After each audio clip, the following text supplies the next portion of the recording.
Okay, today in this video we're going to talk about something called the dot product of vectors. And essentially this is nothing more than multiplying two vectors together.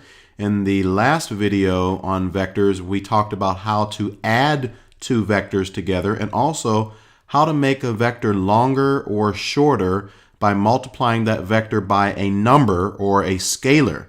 But now we're going to look at taking a vector and multiplying it times another vector. And you're going to see later on in this video the value of being able to do this. So this is called the dot product. It's really easy. Let's say we have a vector u and it has components u1, u2. So this is the x component of the vector. This is the y component of the vector.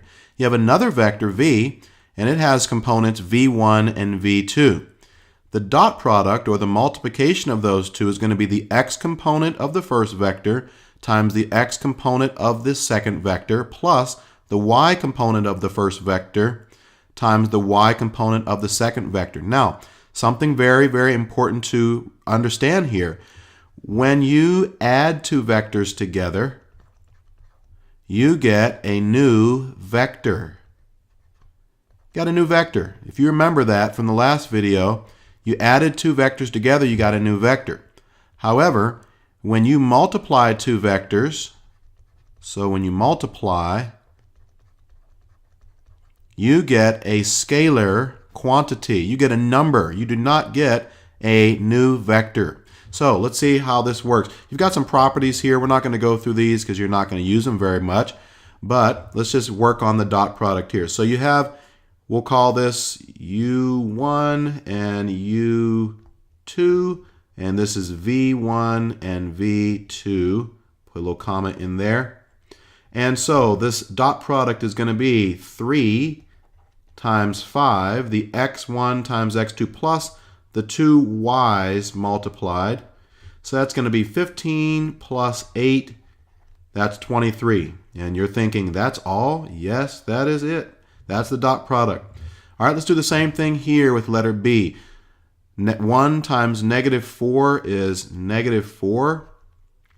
So let's just write that out. 1 parentheses negative 4 plus the y coordinates multiplied negative 2 times 3. So that's going to be negative 4 plus negative 6.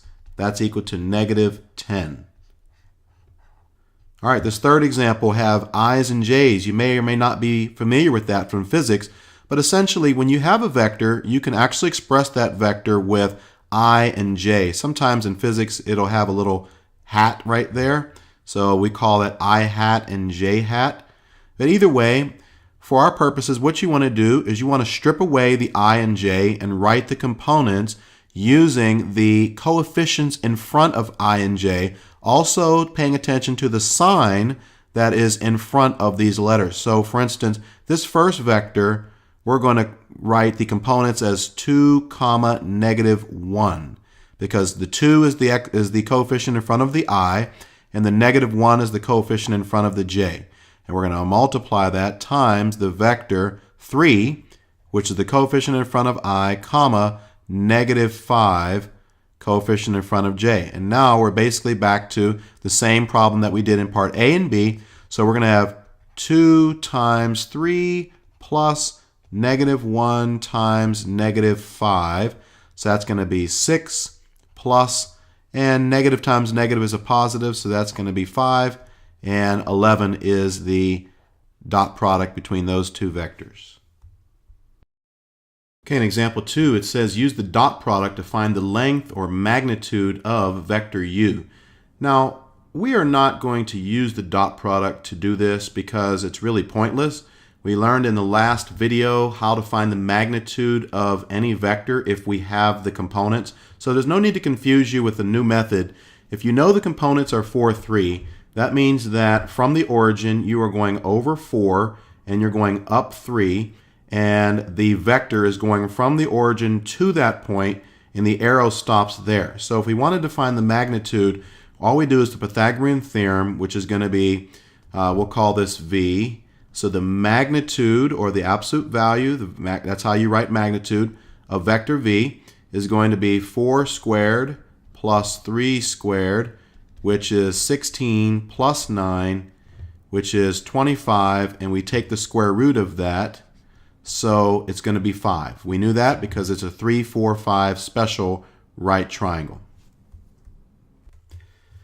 Okay, let's say you have two vectors, and we will call this vector V in red, and we'll call this in blue vector U. And you are trying to find the angle between vector V and vector U. This is where the dot product has a great application. Here we have the formula theta is equal to the inverse cosine, and by the way, it will always be inverse cosine. This is a fixed formula.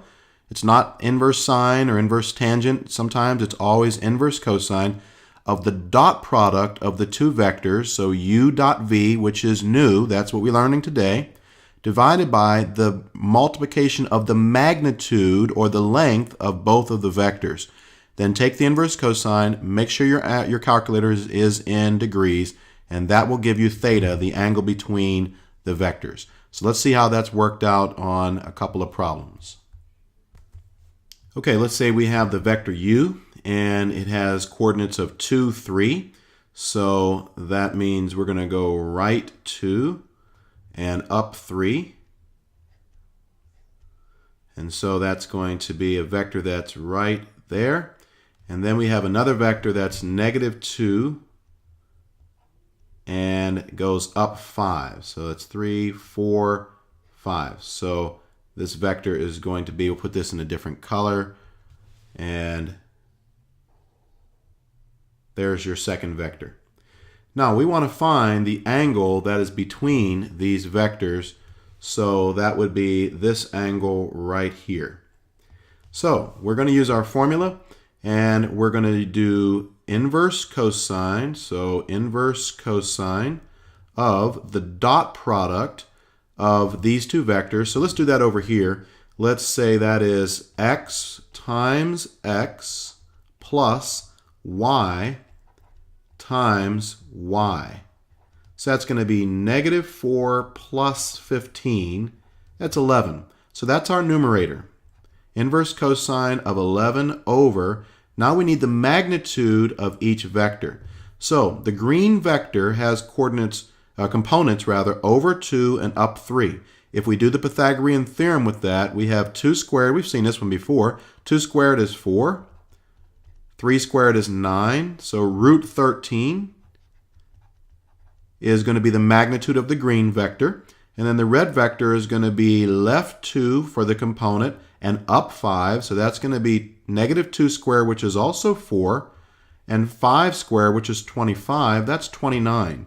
So it's going to be root 13 times root 29. Make sure that you're using a calculator where you can separate the numerator and the denominator with this little fraction bar.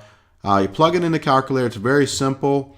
Theta is going to end up being approximately 55.5 degrees. All right, let's do the second one here. And I would encourage you to pause the video and work it out on your own to make sure you can do it without following the video. So you have the vector u, which is going to be in component form. So we'll rewrite that. U is going to be component bracket 2, comma 1. Once again, we're taking the coefficients in front of I and in front of j. And then vector v is going to be negative 1 and negative 3. So we're going to do the dot product of that first. And so we'll tell you what, let's draw the vectors first. The first vector is going to be 2, 1. So that's going to be 2 units over and 1 unit up. And it's going to look like this. So there's the first vector with a little arrow on the end. And the next one is going to be, we'll do that in red. That's going to be negative 1, so left 1, and down 3. So that's going to be this vector right there. Now, we're trying to find the angle between them, and this time it looks like it's an acute angle right here. So that's one of the things that's nice about drawing the picture. It allows you to do a reasonable check. if you get an answer, let's say it's 12 degrees, you know you did something wrong because look at the picture. The picture shows you that the angle should be an obtuse angle. So let's go ahead and do the dot product first. And so that's going to be 2, the x value of u, times the x value of v, plus the y value of u, which is 1, times the y value of v, which is -3. So we have -2 plus a -3, which is going to be -5. So our numerator, so inverse cosine, theta is equal to the inverse cosine of our numerator, which is going to be -5. And then we're going to do the magnitude of each vector. So once again, the green vector has over 2 as its x component and up 1. So you have 2 squared plus 1 squared. It's 4 plus 1, that's 5. So √5. And then vector v is going to be left 1. So you square that. And then down 3, you square that. That's going to be 9. So 9 plus 1 is 10. So this is going to be √10. And you plug all that in your calculator. And by the way, this can be simplified to be -5 over √50. 50 is 25 times 2. And you could break that all down. But either way, you're going to get theta to be, actually not approximately, equal perfectly to 135 degrees, which makes sense because that is an obtuse angle there. All right, this is pretty self-explanatory. If you have two vectors and you're trying to check and see if those two vectors are perpendicular, another word for perpendicular when you're dealing with vectors is orthogonal. So every time we say orthogonal, you'll just know that that means perpendicular. They're perpendicular or orthogonal when their dot product equals 0. So example 4 says, prove that the vectors 2, 3 and -6, 4 are orthogonal. Well, let's just see what these vectors look like here. So we have an x and y axis, and we have this first vector, which is right 2 and up 3. So that's going to be that vector. Then we have another vector that is left 6. So 1, 2, 3, 4, 5, 6, and up 4. So add another one there. And so this vector is going to go out to there. So it looks like it forms a 90-degree angle, but we need to prove it. And so we're going to do the dot product. So it's going to be u dot v is equal to the x component of u times the x component of v plus the y component of u times the y component of v. We get -12 plus 12, which is 0. Therefore, u and v are orthogonal.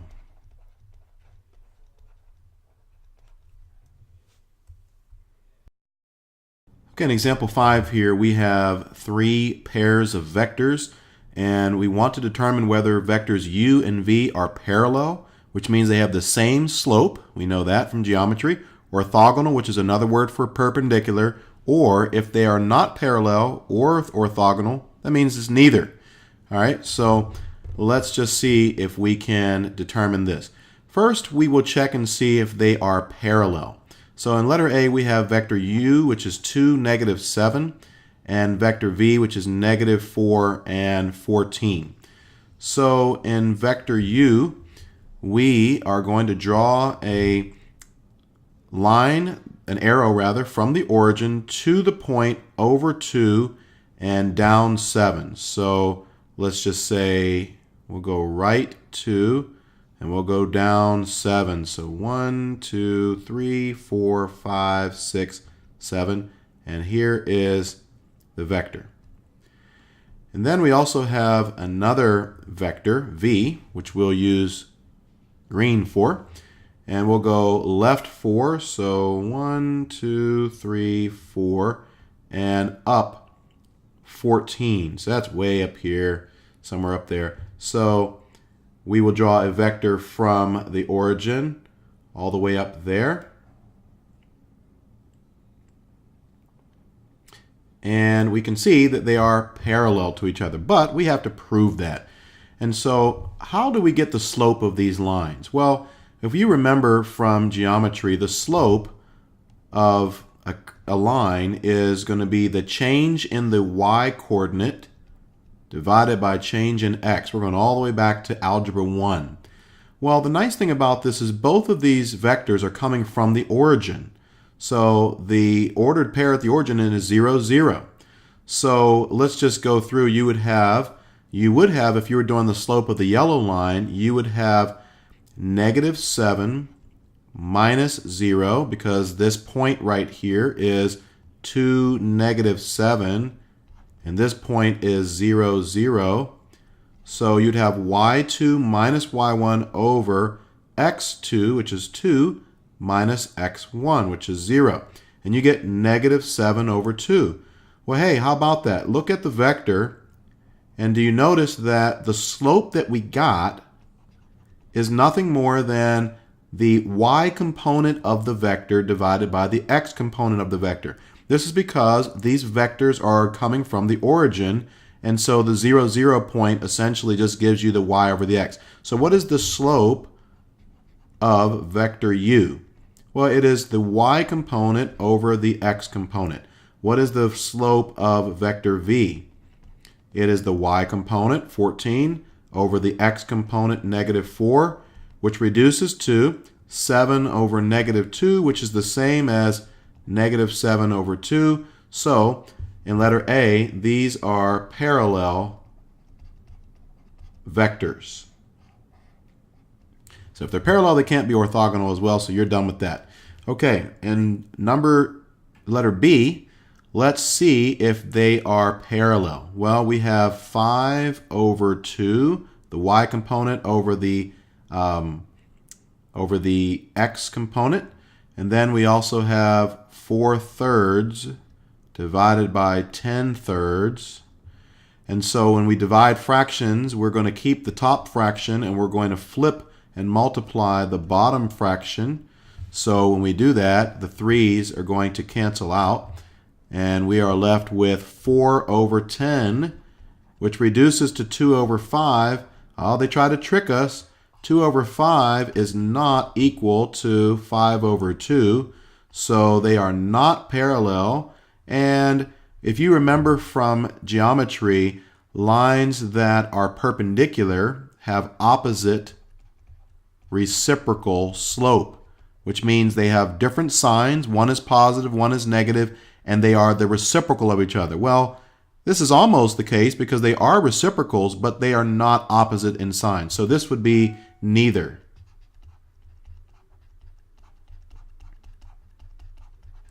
All right, letter C, we are going to try and see if they are orthogonal. So let's just say, and there's no real order in this, so we'll do the dot product. -3 times 20 plus 4 times 15. And so we get -60 plus +60, which is 0. Therefore, these vectors are orthogonal because the dot product is 0. You could also check the slope on these, and you could see that the slope is going to be, for letter u, the vector u, the y component over the x component. And you can see, so we'll call that slope u. And then the slope for v is going to be the y component over the x component, which when we divide them both by 5, we get 3/4. So we have 3/4 for this slope. We have -4/3 for this. They are opposite and reciprocal, so that's another way of showing that these vectors are orthogonal.